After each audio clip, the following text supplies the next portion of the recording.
John Lesage speaks with Planet Green television host and co-host of the 2009 Opportunity Green Expo, Boise Thomas, about why he's inside the green movement and what he wants American drivers to know about being conscientious consumers. John Lesage from Green Edition of Automotive Digest, and I am speaking with co-host Boise Thomas at Opportunity Green. Boise, I wanted to ask you about Planet Green Channel, your alter ego show, about that and about what that's meant for you and covering cars and transportation on the show as well.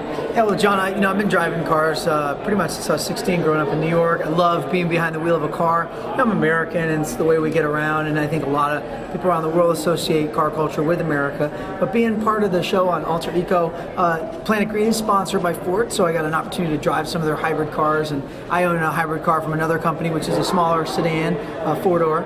But, I think the technology is here, and it's great that it's being presented in a way that people can see there's alternatives to being on fuel. I know people don't really talk about peak oil, but there's going to come a time where we're not going to have oil. So I'm really happy that, Automotive Digest is putting the word out that there's other ways to get around, other ways of locomotion besides a bicycle or sitting on the back of a bus.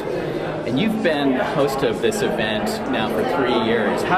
What's different now than when this started a couple of years ago? That's a great question. Well, when it started, the ticket was like $39, and it was all the same, what I call the usual suspects of all the people in the green space here in Los Angeles.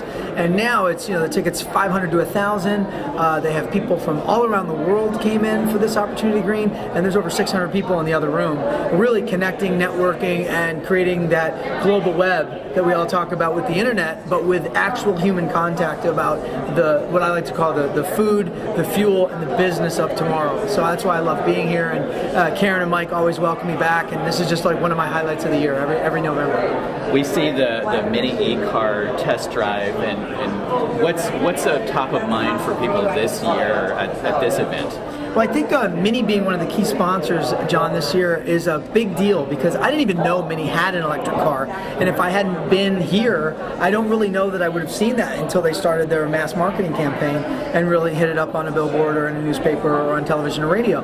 So that was one thing I was really psyched to see. And I think that's another thing that's prevalent and present in the conference this year is people are seeing that there are other ways to get around. Again, besides like an electric scooter, you could actually get like a nice vehicle that you could associate with safety, with speed, with style, and plug it in, and it works on any 110 volt. So I think that's pretty cool. I didn't know that this year, but that's one of the reasons why I come. I want to see what's happening. I go to the auto show every year. It's my 12th year in Los Angeles, having grown up in New York, and I always go out to the auto show to see like what's next. And I remember seeing the Chevy Volt years ago, and I remember seeing the Prius come out and all the fuel cells. And I know fuel cell is a technology, but I think really where we're headed is electrical. Wherever we can get and harness power from the sun, or harness power from the wind, renewable energy that doesn't require energy to make it.